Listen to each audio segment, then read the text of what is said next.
যে 10-এর মধ্যে কত দেওয়া যায়? হ্যাঁ নিয়ে গে খাও খাও। 10-এর মধ্যে 9। ওটা মা কি কইছ? কি কইছ? Lollipop lollipop. এটা কেমন লাগে রে? এটা দিও না, ললিপপ দাও। এটা কেমন? এটা কোকোনাট করছে।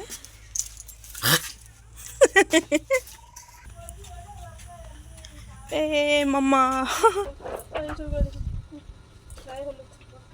জল গরম মামি আছে।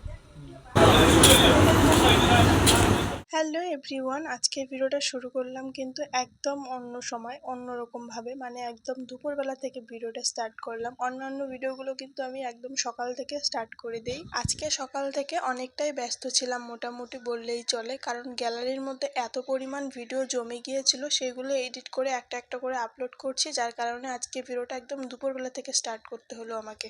দুপুরে রান্না করব আজকে এই ছোট ছোট আলুগুলো দিয়ে মাছ দিয়ে ঝোল বানাবো, মানে মাছের তরকারি বানাবো। সাথে ছিল আলু ভাজি, আর একটা জিনিস বানানো হয়েছিল, সেটা পরে হয়েছিল, মানে এখন হয়নি। সেটা কি, সেটা দেখতে হলো অবশ্যই তোমাদেরকে কিন্তু ফুল ভিডিওটা কন্টিনিউ দেখতে হবে, স্কিপ করা যাবে না। তো চলো ভিডিওটা দেখতে থাকো। Hello everyone, welcome to our daily blog. তোমরা সবাই কেমন আছো? আশা করছি সবাই খুব ভালো আছো। তোমাদের সকলে ভালোবাসে, আমিও কিন্তু খুব ভালো আছি। তোমাদের সকলকে নিয়ে শুরু করলাম আজকে নতুন আরো একটি ডেইলি ব্লগ। আশা করছি আজকে ব্লগটিও তোমাদের ভালো লাগবে। ভালো লাগলে অবশ্যই একটি লাইক কমেন্ট শেয়ার করে চ্যানেলটি সাবস্ক্রাইব করে আমার সাথে থাকবে। আর যারা যারা এখনো আমার চ্যানেলটি সাবস্ক্রাইব করোনি, তোমরা প্লিজ চ্যানেলটি সাবস্ক্রাইব করে আমার সাথে থেকো। আশা করছি আমার ভিডিওগুলি ভালো লাগবে। তো চলো আজকে ভিডিওটা কন্টিনিউ দেখতে থাকো, আশা করছি ভালো লাগবে। তো যাই হোক, তোমরা তো দেখতেই পাচ্ছ যে আমি কিন্তু দুপুরে রান্না বসিয়ে দিয়েছি। এটা দিয়ে আমি মাছের তরকারি বানাবো, মানে ছোট ছোট আলু দিয়ে মাছের তরকারি বানাবো। তো যাই হোক, রান্না বান্না কিন্তু কমপ্লিট। একটু একটু খিদেও পেয়ে গিয়েছে। বরকে বললাম খাওয়া দাওয়াটা করে নেই চলো, বললো কি একটু পরে খাবে, যার জন্য কিন্তু আমি দুধ আর মুড়ি নিয়ে বসে পড়েছি। ভাবলাম যেহেতু খিদে পেয়েছে, এখন একটু দুধ মুড়ি খেয়ে নেই, একটু পরে ভাত খেয়ে নেবো।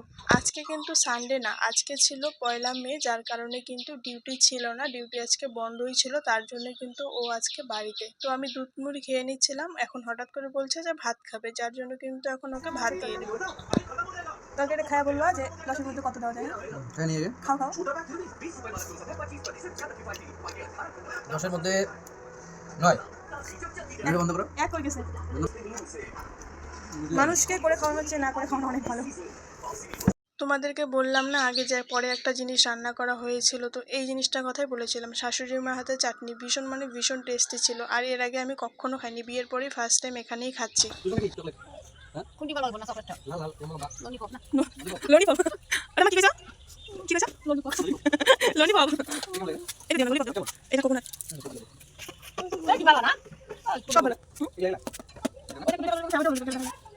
ওটা একটা দোকানদার বিয়া রাখে দোকানদার আমি তো না, আমি আমাকে দেখাইছি দাও না, আমি দেখাইছি আমাকে দোকানদার বলে দিছে। ভয়েস দিয়ে দে। দোকানদার বলে দিছে। দাদা আমাকে পেটে দাও। দেখো গো একটা ইয়া দিতে দেখো ধান ভাঙা দেনে। করতে হয় না এই গান ইয়া লাগবে মিষ্টি হ্যাঁ দেখো। হ্যাঁ বাহ, আমার সুন্দর চাপড় খেতে পারে। এদিকে তোমাদের সঙ্গে দেখা হলো একেবারে বিকেলবেলা। বিকেল বললে ভুল হবে, প্রায় সন্ধ্যার দিকে। বর একটা জায়গায় গিয়েছিল, মাত্রই বাড়িতে আসলো, আর আমরা এখন আরেকটা জায়গায় যাব। সেটা কোথায় তোমাদেরকে চলো গিয়ে পরে বলছি। বিকেলবেলা বাড়ির সামনে বসেছিলাম, তো ঠাম্মা আসলো, সেখানে আমরা গল্প করছিলাম। তো হঠাৎ করে আমার বড় চলে আসলো, তারপরে তিনজনে মিলে কিছুটা সময় কাটালাম, ভীষণ ভালো লাগলো। তারপরে আমরা কিছু ছবি টবিও তুলে নিলাম। তারপরে এদিকে তোমাদের সঙ্গে দেখা হলো একেবারে সন্ধ্যাবেলা। এখন আমরা কোথাও একটা যাচ্ছি, কিন্তু কোথায় যাচ্ছি তোমাদেরকে বলবো না, তো গিয়ে তোমাদেরকে দেখাচ্ছি যে আমরা কোথায় যাচ্ছি। আর আমরা কিন্তু হঠাৎ করে যাচ্ছি, কোনো প্ল্যান ছিল না, মানে বিকেলে ভেবেছিলাম যাব, তারপরে দেখলাম ও যেহেতু বাড়িতে নেই, তাই হয়তো যাওয়া হবে না। তার জন্য কিন্তু ভিডিও শুরুতে তোমাদেরকে আমি কিছু বলিনি, কারণ যাওয়াটা আমাদের ঠিক ছিল না, হঠাৎ করে প্ল্যানটা হয়েছিল, যার জন্য কিন্তু তোমাদের সঙ্গে আমার কিছু শেয়ার করা হয়নি। তো তোমরা তো দেখতেই পাচ্ছ আমি কোথায় চলে এসেছি। হ্যাঁ, আমি চলে এসেছি বাড়িতে, মানে আমার বাবার বাড়িতে এসেছি, কিন্তু হঠাৎ করে। মাও জানে না যে আমি আজকে বাড়িতে আসবো, মানে ফোনও করিনি একটা, আমি হুট করেই চলে এসেছি। যেহেতু পাশাপাশি বাড়ি, তাই আসতেও বেশি একটা টাইম লাগেনি। সন্ধ্যাবেলা রেডি হয়ে ঝটপট করে চলে এসেছি। এসে দেখি মা বাজার থেকে অনেক রকমের জিনিস নিয়ে এসেছে চা দিয়ে খাওয়ার জন্য। তোমরা তো সবাই কম বেশি জানো আমাদের বাড়ির লোক কিন্তু সবাই ভীষণ চা প্রেমী, আর আমি তাই আমার বাড়ির লোক কোথাও গেলে, মানে কিছু আনুক আর না আনুক, চা দিয়ে খাওয়ার জন্য কিন্তু অনেক রকমের জিনিস আনবে। এখানে আমরা কিন্তু এসেই একটা কেকের প্যাকেট খেয়ে ফেলেছি, মানে একটা কেক নিয়ে এসেছিল, সেটা খেয়ে ফেলেছি। আর এই জিনিসগুলো রেখে দিয়েছি চা দিয়ে খাওয়ার জন্য। মা বললো যে চা বানাবে, তাই আমাদেরকে বললো যে একটু বসতে, মা গিয়েছে চা বানাতে। এদিকে বোনকে বর বললো যে হোম থিয়েটারটা একটু চালিয়ে দেওয়ার জন্য, ও বুঝি গান শুনবে। আর আমরা এখানটায় এসেছি তার কিন্তু একটা বিশেষ কারণ আছে, সেটা কি তোমাদেরকে আমি কিছুক্ষণ পরে দেখাচ্ছি, বলবো। তোমরা তো দেখতেই পাচ্ছ আমরা কিন্তু সবাই মিলে বসে চা খাচ্ছিলাম আর ভীষণ হাসাহাসি করছিলাম, এটা বলে যে আমার বোন আমার ভিডিওর কথা আমাকেই বলছে, তাও আবার আমার সামনে বসে বসে আমার ভিডিওর কথা বলে বলেই হাসাহাসি করছিল আর বলছিল যে আমার ভিডিও দেখে নাকি ওরই লজ্জা লাগে। তো যাই হোক, এগুলো নিয়ে ভীষণ হাসাহাসি করা হচ্ছিল। এখন যাচ্ছি আমরা সেই জিনিসটা আনতে, যে জিনিসটা আমরা দেখতে এসেছি। তো কি দেখতে এসেছি আর কি আনতে যাচ্ছি তোমাদেরকে আমি কিচ্ছু মুখে বলবো না, সবটা তোমাদেরকে আমি দেখাবো। তোমরা তো সবাই জানো যে কিছুদিন আগে আমাদের মামামের কিন্তু অন্নপ্রাশন হয়েছিল, তো সেই অন্নপ্রাশনের অ্যালবামটাই এসেছে। আর এই অ্যালবামটা দেখার জন্য কিন্তু আমি বাড়িতে আজকে এসেছি, তাও আবার এইটুক সময়ের জন্য। অ্যালবামটা যার কাছে ছিল, মানে যাদের বাড়িতে ছিল আর কি, মানে যে কাজটা করেছে, তো তার বাড়িতেই ছিল। আমি সেখান থেকে গিয়ে নিয়ে আসছি এখন বাড়িতে। এখন বাড়িতে গিয়ে খুলে ভালো করে দেখবো। আমি কিন্তু এখনো অব্দি অ্যালবামটা দেখিনি খুলে, মানে উপর থেকে যতটুকু দেখছি মানে দারুণ হয়েছে। তো তোমাদের সঙ্গে একসাথে আমি দেখবো, তো চলো তোমরাও দেখে নাও যে অ্যালবামটা কেমন হয়েছে। যেহেতু আমাদের মামামের প্রত্যেকটা ছবি অন্নপ্রাশনে দারুণ হয়েছে, আশা করছি অ্যালবামটাও ভালো হবে।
অ্যালবাম দেখা শেষ, এখন আমরা চলে যাচ্ছি আর একটা জায়গায়, মানে যেখানটায় আজকে যাওয়ার কথা ছিল। তোমাদেরকে তো বললামই আজকে 1st মে ছিল, যার কারণে কিন্তু বরের ডিউটি ছিল না, তাই আমাকে বলেছে আজকে একটা ফেমাস জায়গায় নিয়ে যাবে। ফেমাস জায়গা বলতে আমাদের বাড়ির একদমই কাছাকাছি বললেই চলে, 5 মিনিটের রাস্তা। তো একটা ফেমাস একটা চায়ের দোকান আছে, এখানটা অনেক দূর থেকে অনেক লোকেরা আসে চা। তো বর আজকে বলেছিল আজকে দূরে কোথাও ঘুরতে নিয়ে যাবে না, যেহেতু ছুটির দিন করে আমাকে ঘুরতে নিয়ে যায়, তাই আজকে বলেছে বাড়ির পাশে এখানটাই নিয়ে আসবে। তো আমরা এখানের জন্য বেরিয়েছিলাম, তো হঠাৎ করে বাড়ি থেকে ফোন করলো অ্যালবামটা দেখার জন্য। তার কারণ দিদি ওরা যেহেতু কাজের সূত্রে বাইরে থাকে, অ্যালবামটা সেখানটায় পাঠিয়ে দেওয়া হবে আর নিয়ে আসবে না পরে, যার জন্য কিন্তু আমার আর দেখাই হবে না। তাই আমি আর দেরি না করে ঝটপট করে গিয়ে অ্যালবামটা দেখে আসলাম। তারপরে চলে আসলাম এই ফেমাস চায়ের দোকানে। এখানটায় কিন্তু অনেক দূর থেকে অনেক লোকেরা আসা, সবসময় দোকানটায় ভিড় থাকে। তো যাই হোক, ভিডিওটি এখানে শেষ করছি। কেমন লাগলো অবশ্যই কমেন্ট করে জানাবে। সবাইকে টাটা।